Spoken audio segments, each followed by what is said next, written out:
नमस्कार दोस्तों, आप सबका आपके YouTube channel GS with Ravi Sharma में आपका स्वागत है। आज फिर हम एक नए टॉपिक को लेकर आए हैं और जैसा कि मैंने लास्ट क्लास में आपको सैयद वंश के बारे में पढ़ाया था और सैयद वंश के जो प्रमुख शासक थे उनके बारे में जिक्र किया था। जैसा कि मैंने आपको लास्ट क्लास में आपको खिज्र खां, मुबारक शाह, मोहम्मद शाह और अलाउद्दीन आलम शाह के बारे में जिक्र किया था। तो आपने पढ़ा कि खिज्र खां के बाद सैयद वंश का जो अंतिम शासक आपको देखने को मिलता है। सैयद वंश का संस्थापक खिज्र खां था और उसके बाद अंतिम शासक अलाउद्दीन आलम शाह था, जिसका एक प्रमुख शासक मुबारक शाह था। तो उस पूरे वंश के बाद जो अगला वंश आता है वो आता है लोधी वंश। तो सबसे पहले हम समझते हैं लोधी ये कहाँ के रहने वाले थे मूलतः। तो आपको बताता चलो, लोधी वंश जो है, ठीक है, लोधी वंश के बारे में आपको एक चीज ध्यान रखनी है। ये मूलतः अफगानी थे, ये अफगानिस्तान के रहने वाले थे और इनका शासनकाल 1451 से लेकर, ध्यान रखना, 1526 तक चला था। 1451 से लेकर 1526, जब बाबर आता है 1526 में और पानीपत का पहला युद्ध होता है, तब तक शासन किसका रहा था? लोधी वंश के शासकों का शासन आपको देखने को मिलता है। तो इसमें आप लोग ध्यान रखेंगे इस बात का विशेष कि बहलोल लोधी वंश का संस्थापक था और गिजलाई कबीले के लोधी शाखा की साहूखेल, ये एक उपजाति होती है साहूखेल, तो साहूखेल उपजाति से ये बिलोंग करता था। तो ध्यान रखना, बहलोल लोधी गिजलाई कबीले के लोधी शाखा की साहूखेल उपजाति से संबंधित था। इसके बारे में एक चीज ध्यान रखना, इसका पालन पोषण इसके चाचा इस्लाम खां ने किया था। बहलोल लोधी का पालन पोषण इसके चाचा इस्लाम खां ने किया था और इसको जो उपाधि खाने जहां की, इसको उपाधि किसके द्वारा दी गई थी? मोहम्मद शाह के द्वारा दी गई थी। जो मैंने लास्ट क्लास में खाने खाना शब्द वहां पर लिख दिया था, तो उसको आप ध्यान रखना, खाना के बजाय खाने जहां की उपाधि उसको प्राप्त थी। ठीक है, इसका राज्याभिषेक 14 अप्रैल 1451 को दिल्ली में हुआ। ठीक है, 19 अप्रैल 1451 को इसका राज्याभिषेक हुआ। अलाउद्दीन आलम शाह को इसने पत्र लिखा। मैंने आपको पीछे बताया था कि अलाउद्दीन आलम शाह सबसे अयोग्य शासक रहता है दिल्ली सल्तनत के अंदर। क्यों? क्योंकि ये वह शासक था जो प्रधानमंत्री बनने के बजाय मुख्यमंत्री बनना इसने तय किया था और बदायूं का सूबेदार बनने के लिए चला गया था। तो इसने, बहलोल लोधी ने अलाउद्दीन आलम शाह को एक पत्र लिखा और उस पत्र में क्या लिखा? आपके पिता ने मेरा पालन पोषण किया है, मैं खुतबे में आपका नाम हटाए बिना आपके प्रतिनिधि के तौर पर काम करता रहूंगा।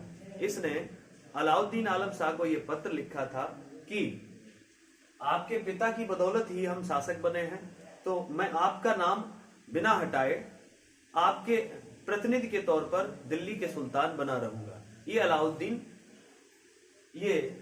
अलाउद्दीन आलम शाह के प्रति बहलोल लोधी का समर्पण यहां पर देखने को मिलता है।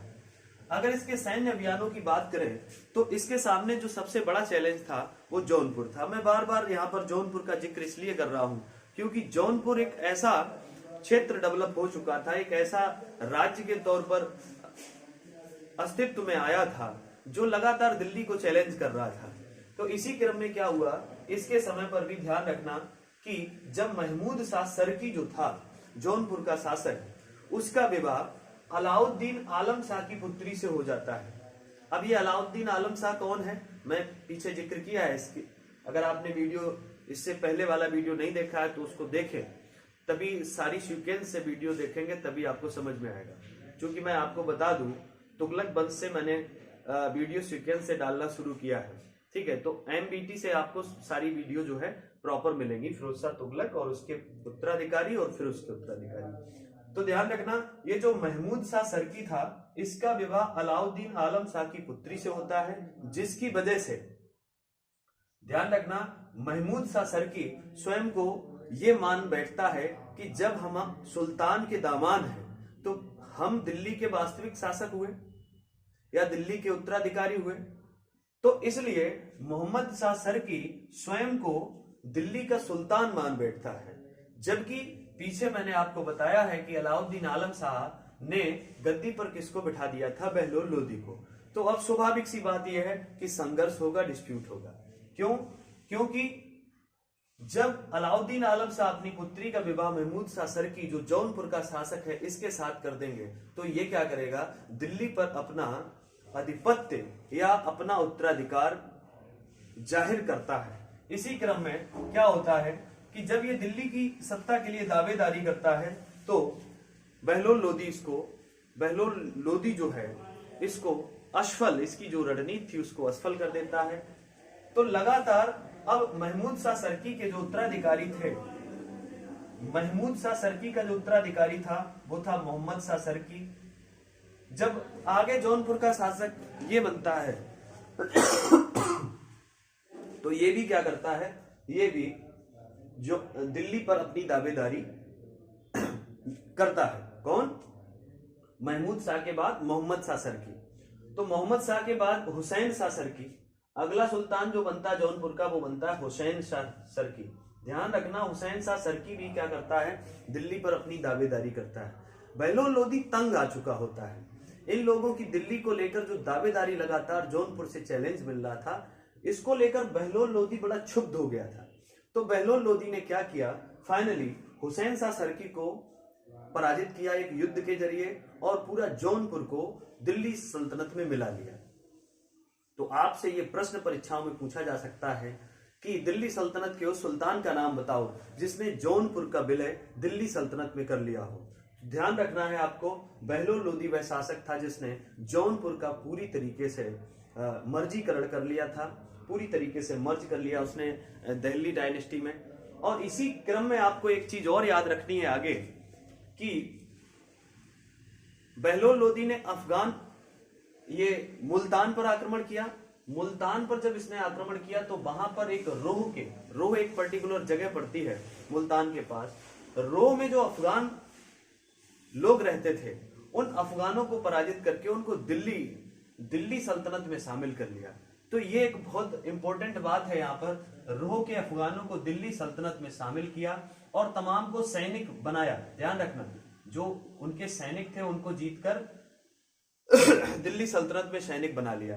तो एक ये बड़ा अहम पॉइंट है, बहलोल लोदी के अचीवमेंट है कि उसने अफगानों को, ठीक है, अपने सैनिकों के तौर पर स्वीकार कर लिया। इधर जब बहलोल लोदी बुजुर्ग होने लगा तो अब सत्ता का हस्तांतरण करना था। तो उसने सत्ता का हस्तांतरण अपने बेटे निजाम खां, यही आगे चलकर सिकंदर लोदी के नाम से जाना जाएगा। तो इसने अपना उत्तराधिकारी जो है अपने बेटे निजाम खां को नियुक्त किया। और बहलोल लोदी एक ऐसा शासक रहता है कि जिसकी लू लगने से मृत्यु हो गई। बड़ा मोस्ट इंपोर्टेंट प्रश्न है, एग्जाम की दृष्टि से परीक्षाओं में खूब पूछा जाता है कि दिल्ली सल्तनत के उस सुल्तान का नाम बताओ जिसकी लू लगने से मौत हो गई। तो ध्यान रखना, बहलोल लोदी एकमात्र ऐसा शासक है दिल्ली सल्तनत का जिसकी लू लगने से मौत होती है।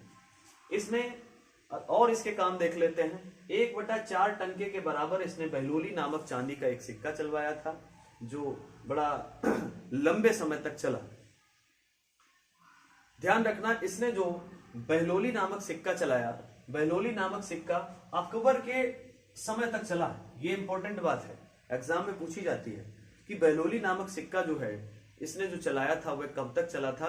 तो अकबर के शासनकाल तक इसका सिक्का चला था।